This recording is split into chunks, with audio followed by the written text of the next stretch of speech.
Joining us for a conversation is John Carter, the CEO of Silver Bullet Mines, home of the flagship Buckeye Silver Mine. Mr. Carter, welcome to the show, sir. Thank you, Maurice. Thanks for having me back again. Well, it's a pleasure to have you back.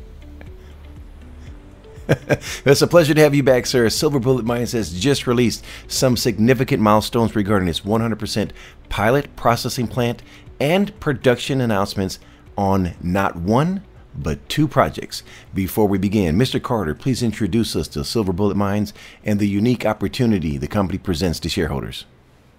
Thank you, Maurice. Silver Bullet Mines is a mining company whose plan is to take two properties initially into production, generate revenue, and actually move this company forward to be generating profit, generating free cash flow to enable us to do our expansions and expand our properties, and also while we're at the same time get our exploration done, go looking for our porphyry copper, building resource on some of our other properties. So it's a unique opportunity. Matter of fact, I had one of our shareholders yesterday send me an email. He said, "You know what? I read a thing you did some time ago about a novel approach to junior mining. That's what we want to be for the junior mining space, and that is a novel approach. Instead of spending money, we're going to generate revenue, which will mitigate our financing requirements and move this company forward." And the company has not disappointed, as we have a number of exciting developments to cover here today. Let's go on site to the Buckeye Silver Mine near Globe, Arizona, where Silver Bullet has just announced three significant milestones regarding your 100% owned processing plant, the treasure room target, and production. Beginning with the 100% owned pilot processing plant, what can you share with us? Well, Maurice, what we're trying to do here is, if you go to our website, and I know I send everybody there, is I want people to actually watch a mine mill operation being built. That's why we put so many photos up on the site. At the site, we've gone through the problems with the supply chain issue. Those are now behind us. We're actually, moving forward to get this thing finished off and into production very, very soon. We're actually stockpiling ore as we speak. So the mill looks and is operating exactly the way we want it to do. Our assay facility is running every day, testing all the material that we're bringing out.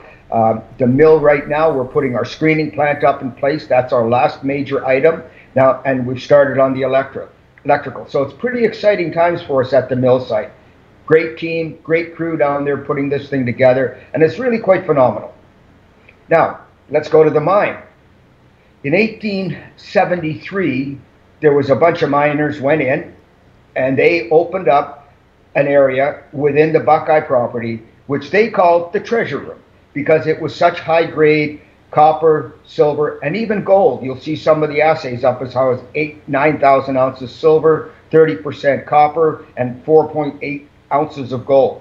And that was the last time anybody had ever gotten back there, except for one geologist who crawled in there. I can't believe he did this in 1973, and he went in and he assayed some of the area, and that's where those assays come from. They're not compliant 43-101, but they are good, accurate assays. About 2 weeks ago, we broke into that for the first time anybody's ever been there. And then later on, this past week, we've also broken in the second time, which has allowed us to ventilate, get the shaft ready, get the winzes all put back in place. And now we're heading towards the fresh face, which is where the old time miners, left off back in 1873. So it is such a validation for everything we've been told over the years. And I think I mentioned this in our last interview, we're more about purveyors of history. And like I told you, anybody who goes fishing, the size of the fish they caught keeps getting bigger and bigger and bigger. Well, it's the same in the mining industry. So there's a lot of skepticism, not just from shareholders, but also from even ourselves, going, well, okay, yeah, they said, yeah, there was, 250 ounce silver, blah, blah, blah. We hear all the stories. So what we've done is we've gone over the last 12 years, which makes us an instant success. Took 12 years in the making. What it allows us to do we're actually just confirming history as we go along. And that's what gives us that level of comfort and the level of confidence that we're doing things right. That what we're doing is following history. And now this is just one more level of assurance that we're doing the right thing. Now, is there any guarantees? No, there's no guarantee. We know that. But I think we're pretty confident that we're doing the right thing. Well, you take the confidence that you have in demonstrating your proof of concept. You have your pilot processing plant here. It provides you a competitive advantage. Let me ask you this, if I may, if it's not too soon. Do we know anything about the recovery rates? Well, obviously, you know, we've done a small bulk sample that we did, and that's where these silver bars that I have here in my office come from. And we did a lot of work at a company called Process Research Ortec here in Mississauga. And we got recovery rates of over 80%. Now, that was pretty basic equipment. What we've done in the design of our pilot plant is that pilot plant is state of the art. So not only are we doing standard crushing and grinding, which everybody does. There's no rocket science here. We bought the latest iteration of the Fulton concentrator, which is state of the art. That's going to give us better recoveries. And also, we're gone with a brand new concentrating table, so we'll be able to get in that 80+% recovery. So the proof's in the pudding, obviously, but test work and the metallurgical work we did historically have told us we're in that 80% recovery range. Now for the big question, once the area has been declared safe for work, what is the timeline and plans for production? Well, we're actually hoping that by the end of next week, we're actually going to be mining fresh ore. Right now, we're stockpiling ore that's come out of the adit, and you've seen some of the numbers in our last press release that we got on those from laying around on the ground up to 125 ounces a ton. That's the material the old guys didn't take because it wasn't high enough grade for them. So you can imagine the kind of grades they were putting out. If you go to our website, you'll see the last video where they went in for the second time. You can see where we're headed, and we're only about 50 feet away from that. And we're headed for a fresh face. By the end of next week, we hope to be mining fresh ore off the vein. Oh, that sounds exciting. That's how close we are. I'm excited here. All right, leaving the Buckeye Silver Mine, let's go to Idaho and visit the 100% Washington Silver Mine, where yet another production decision was announced by Silver Bullet Mines. What can you share with us? Well, you know what, Maurice? It's the exact same story that we have at the Buckeye. Really, other than the fact that we've got a little bit more data. Back in the 1890s, imagine 20 years younger than the Buckeye, back in the 1890s, they went in and mined this as a gold mine. As a gold mine, running 1 ounce per ton gold. They had a lot of silver. They knew it because it's a gold-silver area. But at the time, they didn't have the technology to mill the silver. So they set it aside. They blocked it out, and they just left it there. Then back in the 30s, they went back in to go back and take out the silver. They even built a mill there, but unfortunately, the silver prices collapsed like to nothing. So they couldn't do it. So it sat there until it was, torn away, whatever. Back in the 1980s, the gentleman that we bought it from, he went back in and he took a bulk sample out. And he shipped it to Hecla for processing. We have all the assay receipts. We have everything that was said. Again, we're confirming history, as in the Buckeye. When he sent it back, his assay results ran 44 ounces per ton silver and 10 grams of gold, third of an ounce gold. So what we did, we bought it from him. We tried to buy it 5-6 years ago, but we couldn't afford it. He passed away, and we got it for a really good deal. And we went back in, and again, started to confirm history. So last summer, we went in to determine where the parallel structures were. We found them exactly where he said they were. We went in and we did our own bulk sample of the stockpiles that they had. We did a complete blended sample. We did all the process work, and it came back, our average came back at 55.5 ounces per ton silver. So we know that what we're doing has a high, I won't say guarantee of success because there's no such thing, but we are very confident this production decision was made at the right time, and we're moving forward correctly on the property. It's kind of like I keep saying over and over and over again, we're not creating history, we're confirming it. So we've found the parallel zone. We found some of the grades you saw in our last two press releases. That's where the gold and the silver come from. Now, historically, they blocked out an area where they say there's about 3 million ounces of silver, between 30 and 90 ounces a ton, and about a third of an ounce gold.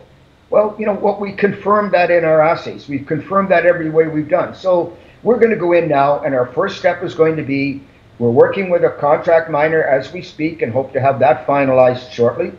And we'll be probably mining in I'm going to say mid to late April. We should be on the boots on the ground and in there and getting ready to open up the adit so we can make it safe so that we can go in and start mining it. Initially, we're going to take about 1,500 to 3,000 metric tons of material out that we will stockpile at site. We'll do our assay work. We are working with Montana Tech, and they are actually doing all the met work for us, including recovery rates, liberation times, all the things we need to do so we can build a proper recovery process. And once we've done that, we'll evaluate it from there, and then we'll continue on into production. We won't be stopping, but it is a pause period for us to sit back and go, okay, now, what do we need to do different? What do we have to change, if anything? But you got to remember there, we're starting at this, 40 ounce silver, 44 ounce, 55 ounce, whichever number you want to believe. But we're also got a significant parallel structure containing high, well, you saw some of our assays, 18 grams of gold. Mm-hmm. Pretty significant. I think these are two really game-changing properties for this company. Absolutely. And let's look back here from a timeline perspective here. Silver Bullet Mines went public December. That's correct. And here we are, two projects, one loaded with silver, another with, and again, the Buckeye Mine, and it also has the potential for copper. The Washington Mine, silver and gold. That is highly commendable, sir. That is, I tip my hat off to you, sir. You and your team have done an exceptional job here. Well, thank you. My team is everything, as you know, to me. We would not be doing this without my team. We have put together a phenomenal group of experts in their own field. We're not experts. I'm not. What I know about mining would fill a thimble, but that's not my job. So I've got the people who do know their job, and that's what we're doing. We've got a great team to advance these projects. And we're unique. Like I said back in the beginning, what a unique opportunity for shareholders. You go out, you spend $5 million drilling a property. At the end of the day, you don't own the drill, and if your results are good, you may go on. If your results are bad, as they are 99 times out of 100, you're gone. Mm-hmm. Where else in the world can you go, a shareholder can buy in a junior mining company, watch a mill being built, and we own everything you see on that property. We own every piece of equipment there. Oh, with the exception of the forklifts that you'll see in the video, but that's our fabricator who has those. But all the mill equipment, all the assay facility, everything there we own. We have money in the bank to finish the job. I mean, I don't know, I cannot find another unique exploration mining company that has those same attributes. Yeah, and speaking of your treasury, congratulations here. You're oversubscribed on your financing, I see. Well, you know what? I think what 2 years ago, forget the problems we had with supply chain issues. I mean, the whole world's having that even to this day. Ours are over, but because we've got our equipment. But we have done, when our shareholders came to us initially back in November of 2020, and I told them what we were going to do. And I said, this is the plan. Can't guarantee it, but this is the plan. Now, except for the 3-month issue with the supply chain, we've done everything we said we were going to do. Everything we told our shareholders back in the beginning, we've done. Maybe a little late, like I said, but we've done. So 80% of the money that just came in, over 80% of the money that just came in to this financing is repeat business. There are people that were in the first financing are now in the second financing. Now that to me is a testament to doing your job the way your job has to be done. Be honest, be decent, tell the truth, and they'll come back. So over 80% came back. And one gentleman, he came back in, and he wanted to put more in, but it would have put him over 10% ownership of the company. That's the kind of relationship that we're building with our shareholders. And I think we're being well respected because of that. Well, that's the ultimate vote of confidence. And by the way, full disclosure, I have participated in both of the financings for silver. You have indeed, and I appreciate that. And you know me, Maurice, you can call me anytime. All my shareholders, anybody, not just shareholders, Anybody who wants to know about this company knows I only work on days with a Y. I love it. Same work ethos I have, sir. Now, Yes, I know that. leaving the project site and onto the platform side, let's discuss another groundbreaking initiative that Silver Bullet Mines has done by introducing itself as the first mining company in Metaverse. This is another brilliant move. You know what, Maurice? To me, it's the logical move if you're going to attract new shareholders and new investors and be able to introduce them to a new generation.